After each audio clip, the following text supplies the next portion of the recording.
So the next topic we are going to study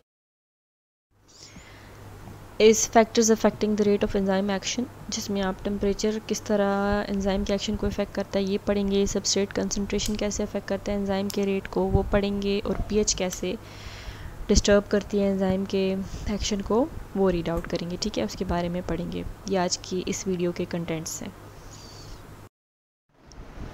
factors affecting the rate of enzyme action.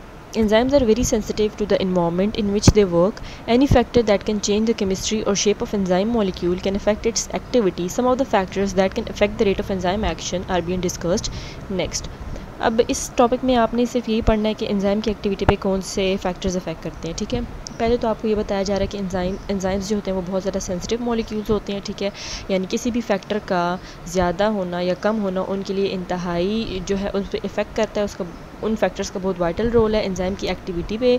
ठीक है, क्योंकि कोई भी factor अभी अगर ज़्यादा हो जाए या कम हो जाए तो it will definitely affect the activity of enzyme. ठीक है, और अगर कोई भी फैक्टर जो एंजाइम की शेप में चेंजिंग कर दे तो वो उसकी एक्टिविटी को मस्ट अफेक्ट करेगा। ठीक है, any change in the shape of enzyme molecule can ultimately affect it's activity. ठीक है, अब कुछ ऐसे फैक्टर हैं जो एंजाइम की एक्टिविटी पर इफेक्ट करते हैं, वो हम आगे डिस्कस करते हैं। सबसे पहला जो फैक्टर हम यहाँ पर पढ़ेंगे दैट इज़ टेम्परेचर. अब increase in temperature speeds up the rate of enzyme catalysed reactions but only to a point. अगर टेम्परेचर रेस किया जाए तो एंजाइम का जो रिएक्शन है वो बढ़ेगा, लेकिन एक हद तक, ओनली टू अ पॉइंट, एक लिमिट तक आपके पास रिएक्शन स्पीड अप होंगे, लेकिन उस लिमिट के बाद रिएक्शन स्पीड अप नहीं होंगी। ठीक है, every enzyme works at its maximum rate at a specific temperature called as optimum temperature for that enzyme. अब हर एंजाइम का एक ऐसा स्पेसिफिक टेम्परेचर होता है, ऐसा मैक्सिमम उसका एक पॉइंट होता है जिस पे वो अपना काम बेस्ट से बेस्ट तरीके से कर सकता है। ठीक है, और उस स्पेसिफिक पॉइंट को हम क्या कहते हैं, उस स्पेसिफिक टेम्परेचर को हम कहते हैं कि वो उस एंजाइम के लिए उसका ऑप्टिमम टेम्परेचर है, यानी वो उसका वो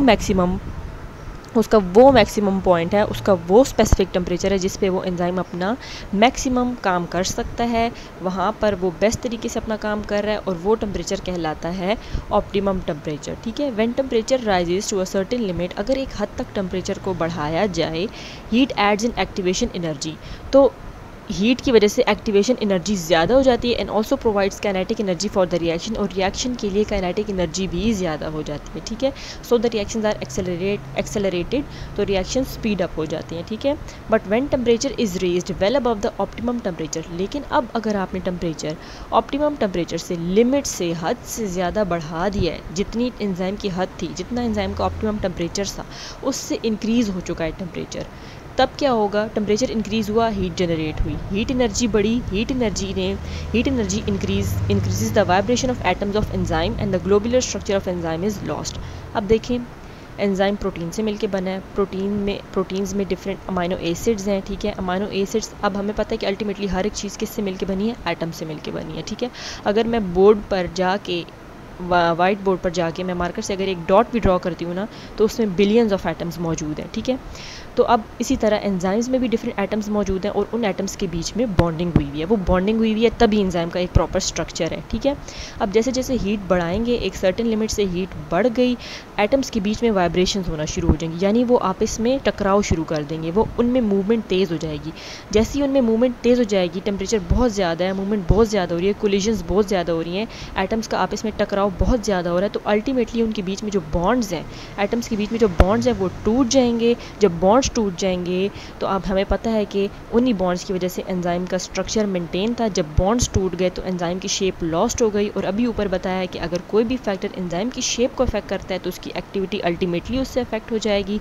तो जैसे ही एंजाइम की शेप पर अफेक्ट आया, उसका ग्लोबुलर स्ट्रक्चर लॉस्ट हो गया, ख़त्म हो गया. इस प्रोसेस को हम कहते हैं, this is known as the denaturation of enzyme, यानी एंजाइम के स्ट्रक्चर लॉस्ट हो चुका है, एंजाइम का स्ट्रक्चर ख़राब हो चुका है, एंजाइम का स्ट्रक्चर डिसरप्ट हो चुका है. ठीक है, it results in a rapid decrease in the rate of enzyme action and it may be blocked completely. अब जब इस तरह की सिचुएशन आ जाती है जिसमें एंजाइम की शेप ही बदल गई है, जब एंजाइम की शेप बदल गई है तो सबस्ट्रेट आके एंजाइम के साथ अटैच नहीं कर सकता, और एज अ रिज़ल्ट आपकी रिएक्शन बिल्कुल डिक्रीज़ कर जाता है. पहले रिएक्शन जो था जब ऑप्टिमम टेम्परेचर पे था तो बड़े अच्छे से काम कर रहा था, स्मूथली रिएक्शन स्पीड अप हो रहा था, सब कुछ हो रहा था। लेकिन डीनेचुरेशन ऑफ एंजाइम होने के बाद रिएक्शन बिल्कुल गिर गया, रिएक्शन की स्पीड ख़त्म हो गई और रिएक्शन कम्प्लीटली ब्लॉक भी हो सकता है।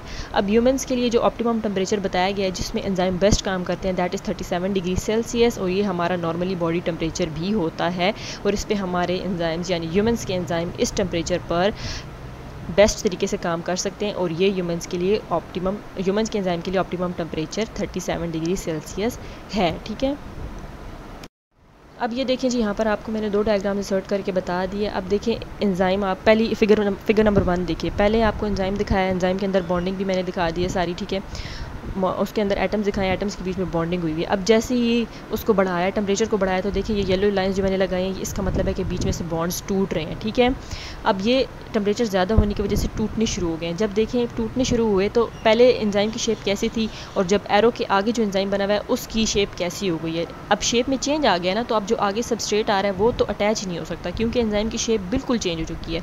सबस्ट्रेट अटैच नहीं हो सकता तो अब रिएक्शन बिल्कुल रेट ऑफ रिएक्शन डिक्रीज़ कर जाएगा, डीनेचुरेशन हो चुकी है एंजाइम के स्ट्रक्चर की। और याद रखिए टेम्परेचर की वजह से एंजाइम के स्ट्रक्चर में जो लॉस होता है वो इरिवर्सिबल होता है, यानी एक दफ़ा अगर वो डैमेज हो गया तो दोबारा से उसको रिवर्स नहीं किया जा सकता। Once the damage has been done it can not be reversed. ठीक है, दूसरी जो फिगर 2 है उसमें भी यही बताया गया है। पहले सबस्ट्रेट की शेप देखें, एंजाइम की शेप देखें, बिल्कुल करेक्ट है। सबस्ट्रेट को आगे एक्टिव साइड में फिक्स होना चाहिए, लेकिन जैसे ही आपने हीट दी 40 डिग्री सेल्सियस से अबव कर दिया, एंजाइम की स्ट्रक्चर देखिए कैसा ख़राब हो चुका है। ठीक है, अब एक्टिव साइड उसकी ख़राब हो चुकी है, अब सबस्ट्रेट उसमें आके बाइंड नहीं कर सकता, उससे अटैच नहीं हो सकता। तो इसका यही मतलब है कि एंजाइम डीनेचर्ड हो गया है। Now the reaction rate will decrease.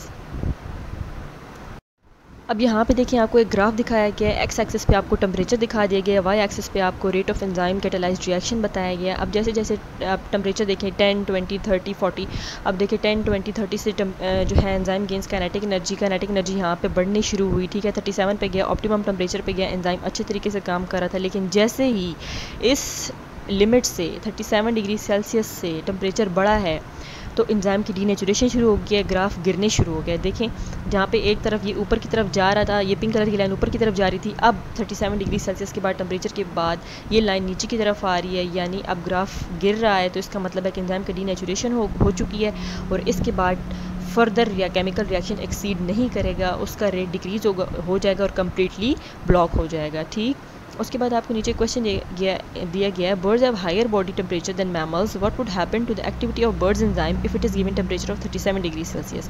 अब यहाँ पे आपको बताया गया है कि बर्ड्स जो होते हैं उनका बॉडी टेम्परेचर ज़्यादा होता है, मतलब मैमल्स से ज़्यादा होता है। ठीक है, बर्ड्स का बॉडी टेम्परेचर। और अब वो पूछ रहे हैं कि क्या होगा बर्ड्स की एंजाइम की एक्टिविटी को अगर हम उन्हें 37 डिग्री सेल्सियस दे दें। ठीक है, क्योंकि जो बर्ड्स होते हैं ना उनका बॉडी टेम्परेचर 37 डिग्री सेल्सियस से ज़्यादा होता है। ठीक है, तो अगर उनके एंजाइम्स को हम 37 डिग्री सेल्सियस में रख दें तो फिर क्या होगा। इसका आंसर ये है कि उनकी रिएक्शन भी स्लो डाउन हो जाएंगे, क्योंकि ये टेम्परेचर जो है स्पीशी टू स्पीशी डिपेंड करता है। जिस स्पीशी का जितना टेम्परेचर होगा उस टेम्परेचर पे उसके अपने एंजाइम बेस्ट तरीके से काम करेंगे, उस टेम्परेचर से ज़्यादा या उस टेम्परेचर से कम अल्टीमेटली रेट ऑफ रिएक्शन को डिक्रीज़ कर देगा। Now the next factor is substrate concentration, यानी सबस्ट्रेट की कंसनट्रेशन किस तरह एंजाइम की एक्टिविटी को अफेक्ट करती है। If the enzyme molecules are available in a reaction, increase in substrate concentration increases the rate of reaction. अगर आपके पास किसी रिएक्शन में एंजाइम्स अवेलेबल हैं और फिर आप सबस्ट्रेट ऐड करते हैं उस रिएक्शन में, तो फिर आपका रेट ऑफ रिएक्शन जो है वो इंक्रीज़ हो जाता है, यानी रिएक्शन की स्पीड बढ़ जाती है। ठीक है, यानी रिएक्शन होता रहता है। ठीक, लेकिन अगर एंजाइम की कंसनट्रेशन को कांस्टेंट कर दिया जाए, ठीक है, if the enzyme concentration is kept constant and amount of substrate is increased, अगर एंजाइम की कंसनट्रेशन को कांस्टेंट कर दिया जाए, ना बढ़ाया जाए ना कम किया जाए, बिल्कुल कांस्टेंट कर दिया जाए और सबस्ट्रेट की कंसनट्रेशन को इंक्रीज़ कर दिया जाए, सबस्ट्रेट की तादाद को ज़्यादा कर दिया जाए, तो एक ऐसा पॉइंट आ जाएगा जहाँ पे अगर आप फर्दर सबस्ट्रेट ऐड भी करते हैं ना तो रेट ऑफ रिएक्शन इंक्रीज़ नहीं होगा। क्यों इंक्रीज़ नहीं होगा? देखिए, जब आपके पास एक सफिशेंट क्वांटिटी में एंजाइम और सबस्ट्रेट मौजूद थे, ठीक है। एंजाइम और सबस्ट्रेट के बीच में कोलिजन्स होती गई, ठीक है। सबस्ट्रेट जाके एंजाइम के साथ अटैच हो गए, एंजाइम सबस्ट्रेट कम्प्लेक्स बनता गया और रिएक्शन प्रोसीड होता गया। लेकिन जब हमने एंजाइम की कंसनट्रेशन को कांस्टेंट कर दिया और सबस्ट्रेट इतना ज़्यादा ऐड कर दिया कि इतने एंजाइम्स मौजूद नहीं हैं और सबस्ट्रेट ज़्यादा हो गए हैं, ठीक है। तो फिर इस पॉइंट के बाद रिएक्शन का रेट इंक्रीज़ नहीं होता। क्यों इंक्रीज़ नहीं होता? क्योंकि जितने एंजाइम्स हमारे पास मौजूद थे सब के सब ऑक्यूपाइड हो चुके हैं, सारे फिल्ड हो चुके हैं, सबके साथ आके सबस्ट्रेट अटैच हो चुका है, कोई भी एक्टिव साइट फ्री नहीं है। तो अब जो हमारे पास बचे हुए सबस्ट्रेट हैं वो तो अटैच ही नहीं हो सकते, इसलिए एक ऐसा पॉइंट आ जाएगा जहाँ पे आपके पास बिल्कुल रिएक्शन कांस्टेंट हो जाएगा, ना कम होगा ना ज़्यादा होगा, बिल्कुल कांस्टेंट हो जाएगा। उसमें ना इंक्रीज़ आएगा ना डिक्रीज़ आएगा, रिएक्शन बिल्कुल कांस्टेंट हो जाएगा क्योंकि सबस्ट्रेट की कंसनट्रेशन बहुत ज़्यादा होगी और एंजाइम्स इतने मौजूद नहीं है, ठीक है।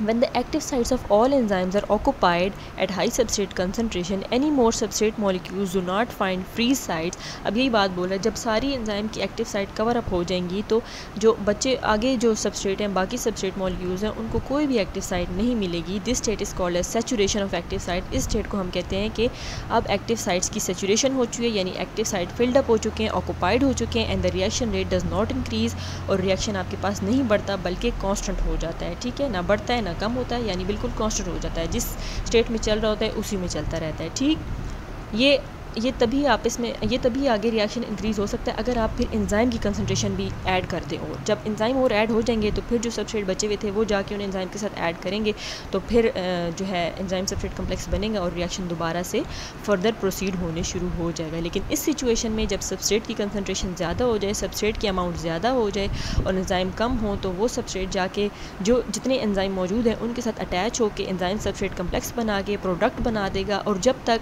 एंजाइम फ्री नहीं हो जाता प्रोडक्ट बनाने के बाद तब तक वो दूसरी सबस्ट्रेट के साथ अटैच नहीं हो सकता, और तब तक एक्टिव साइट्स सारी ऑक्यूपाइड हैं, फिल्ड हैं। तो इस स्टेट को हम कहते हैं कि ये स्टेट ऑफ सैचुरेशन है, सैचुरेशन ऑफ एक्टिव साइट्स है, और रिएक्शन आगे प्रोसीड या इंक्रीज़ नहीं हो सकता, यानी आगे इंक्रीज़ नहीं हो सकता। प्रोसीड तो रिएक्शन करेगा एक कांस्टेंट रेट में, लेकिन इंक्रीज़ नहीं होगा। Now the next factor is pH. PH क्या है आपके पास? It is the major of hydroxyl ions यानी OH negative ions and H positive ions यानी हाइड्रोजन आयंस, ठीक है। इसके मेजर को हम कहते हैं पीएच। किसी भी चीज़ की एसिडिटी या कितना वो एसिडिक है, कितना बेसिक है, ये चीज़ अगर आपने फाइंड करनी है तो आप एक पीएच पेपर से फाइंड कर सकते हैं, जिस पे सारी आपको दी गई होती हैं वैल्यूज़, और बताया गया होता है कि इससे इस वैल्यू से लेके इस वैल्यू तक एसिडिक होगा, या इस वैल्यू से लेके इस वैल्यू तक बेसिक होगा, और इस वैल्यू से लेके इस वैल्यू तक न्यूट्रल होगा, ठीक है। तो दैट इज़ बेसिकली पीएच। तो अब हर एंजाइम की एक रेंज होती है, एक पीएच की रेंज होती है, ठीक है, जिस पे वो अपना मैक्सिमम फंक्शन परफॉर्म कर सकता है, ठीक। उस रेंज ऑफ पीएच को हम कहते हैं ऑप्टिमम पीएच, यानी इतनी पीएच अगर लेट सपोज मैं अगर कहूँ कि 4 पीएच है एक एंजाइम की, लेट सपोज ए एंजाइम है, उसकी पीएच है 4, वो उसी में प्रॉपर्ली फंक्शन कर सकता है। उससे ज़्यादा हो 5 हो या 3 या कम हो 3 हो तो वो उस पर काम नहीं कर सकता, तो वो 4 जो है वो उसको ऑप्टिमम पीएच हो जाएगा, ठीक है। Any slight change in this pH causes retardation in the enzyme activity और blocks it completely। अगर आप इस optimum pH से ज़रा सा चेंज करेंगे, इससे हटेंगे, अगर इससे लो कर देंगे, इससे ज़्यादा कर देंगे, तो एंजाइम की एक्टिविटी रिटार्ड हो जाएगी, यानी स्लो डाउन हो जाएगी और कम्प्लीटली ब्लॉक भी हो सकती है, ठीक है। Every enzyme has specific optimum pH value. अब हर एंजाइम की, जितने भी एंजाइम है, डिफरेंट एंजाइम्स है, हर एंजाइम की अपनी स्पेसिफिक वैल्यू, एक ऑप्टिमम पीएच वैल्यू होती है जिस पे वो प्रॉपरली काम करता है। फॉर एग्जांपल पेप्सिन एक एंजाइम है जो कि प्रोटीन की ब्रेकडाउन के लिए यूज़ होता है, स्टमक में होता है, ठीक है, और ये वहाँ पे प्रोटीन की ब्रेकडाउन करता है डाइजेशन वाले प्रोसेस में, ठीक है। तो ये सबसे ज़्यादा एक्टिव होता है एसिडिक मीडियम में, यानी 1.5 से 2 पॉइंट समथिंग में ये काम करता है, अपना प्रॉपरली काम करता है, ये लो पीएच है, ठीक है, एसिडिक मीडियम में ये काम करता है। जबकि ट्रिप्सिन आपके पास एक और एंजाइम है जो कि स्मॉल इंटेस्टाइन में काम करता है, और ये भी प्रोटीन की ब्रेकडाउन के लिए होता है, ये वाला एंजाइम भी प्रोटीन की ब्रेकडाउन करता है, ठीक है।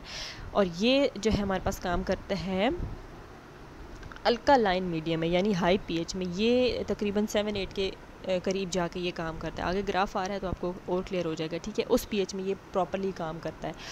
अब अगर आप पेप्सिन को उठा के ट्रिप्सिन की जगह रख दें और ट्रिप्सिन को उठा के पेप्सिन की जगह कर दें, यानी दोनों के पीएच लेवल को ही चेंज कर दें, एक जो एसिडिक मीडियम में काम कर रहा था उसको बेसिक मीडियम में ले जाएं, अल्कालाइन मीडियम में ले जाएं, और जो ट्रिप्सिन जो अल्कालाइन मीडियम में काम कर रहा था उसको एसिडिक में ले जाएं, तो क्या हो जाएगा कि इनकी एक्टिविटी पर पूरा असर होगा और ये वहाँ पर उस पीएच में, उस पीएच वैल्यू में, उस मीडियम में ये काम नहीं करेंगे, क्योंकि इनके अपने पीएच से चेंज हो चुका है मीडियम और अब ये किसी डिफरेंट पीएच में काम नहीं कर सकते। Change in pH can affect the ionisation of amino acids at the active site. जैसे जैसे आप पीएच को चेंज देंगे ना, तो एक्टिव साइट पे जो अमाइनो एसिड्स मौजूद होते हैं, ठीक है, हमें पता है कि एंजाइम प्रोटीन से मिलके बने हैं, प्रोटीन इंटर्न अमाइनो एसिड से मिलके बना है, तो पूरे एंजाइम में अमाइनो एसिड्स का पूरा एंजाइम जो है अमाइनो एसिड का स्ट्रक्चर है। अमाइनो एसिड चार्ज पार्टिकल है, एक्टिव साइट पर चार्जेस मौजूद हैं। तो अगर आप पीएच चेंज करेंगे तो एक्टिव साइट पे चार्जेस भी चेंज हो जाएंगे। चार्जेस चेंज होंगे तो सबस्ट्रेट आके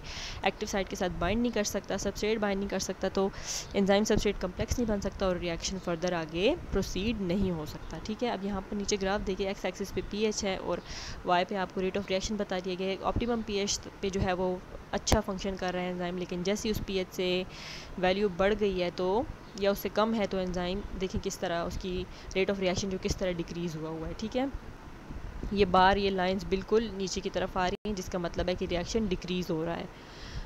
अब आगे डायग्राम देखें।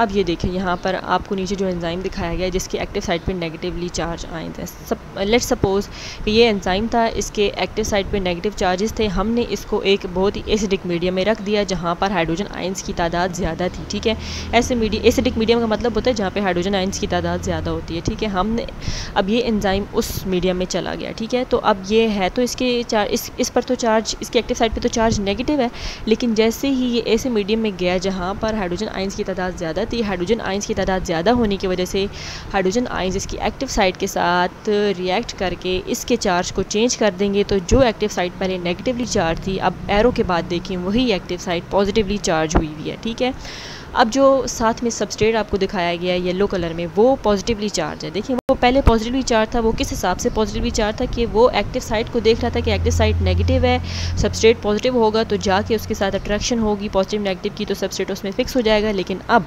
जब एसिडिक मीडियम में आने के बाद एंजाइम की एक्टिव साइट पे चार्जेस की डिस्ट्रीब्यूशन चेंज हो चुकी है। अब एक्टिव साइट पे पॉजिटिव चार्ज है, सबस्ट्रेट पर भी पॉजिटिव चार्ज है। अब ये दोनों तो अटैच नहीं हो सकते, एक दूसरे को रिपेल करेंगे। रिपेल करने के बाद क्या होगा कि एंजाइम सबस्ट्रेट कम्प्लेक्स नहीं बनेगा। एंजाइम सबस्ट्रेट कम्प्लेक्स नहीं बनेगा तो आपके पास आगे फर्दर रिएक्शन प्रोसीड नहीं हो सकता। अगर एक्सट्रीम पीएच होगी तो केमिकल बॉन्ड जो एंजाइम्स में हैं वो टूट जाएंगे। केमिकल बॉन्ड टूटेंगी तो स्ट्रक्चर लॉस्ट हो जाएगा, स्ट्रक्चर लॉस्ट हो जाएगा, शेप लॉस्ट हो जाएगी एक्टिव साइट की, तो फिर डीनेचुरेशन हो जाएगी, जिसके बाद काम नहीं करेगा। ठीक है, रिएक्शन प्रोसीड नहीं होगा, एंजाइम काम नहीं कर सकेगा। ऊपर देखिए आपको डिफरेंट पीएच बताई गई है, पेप्सिन की बता दी गई है जो 1 से देखिए 4, जो 1.5 से 2 पॉइंट के बाद तक काम कर रहा है, 2.5 समथिंग तक पेप्सिन बिल्कुल प्रॉपरली वर्क कर रहा है। उसके बाद बिल्कुल डाउनफॉल हो चुका है, नहीं काम कर सकता। ट्रिप्सिन को देखें जी, इंटेस्टाइन में है प्रोटीन की ब्रेक डाउन के लिए, ये देखें जी 8 पर ये प्रॉपर वर्किंग कर रहा है, लेकिन उसके बाद और उससे पहले जो है it is not working properly. इसलिए पीएच में अगर कोई भी चेंज आए तो आपके पास रिएक्शन आगे